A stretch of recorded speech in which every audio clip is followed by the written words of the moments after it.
Welcome back, but before we get into the video, make sure you like and subscribe and help us get to 1,000 subscribers so we can start doing giveaways for y'all. Now, let's get into the video. AI is everywhere these days. AI is in your phone, it's in the apps that you use every day.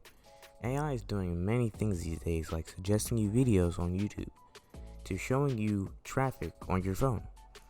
Now let's talk about mostly everything AI does for us.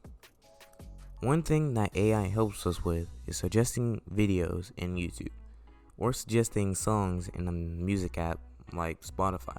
The AI uses machine learning to see what type of videos that you like or music. Another thing that AI helps us with is video games, because when you're playing local with your friends, you're usually playing with a bot or a robot, which is AI, and it helps you train and be more get more better at a particular game. Another thing that AI does is it chooses what type of ads to give you based on what you watch and what you search for on Google.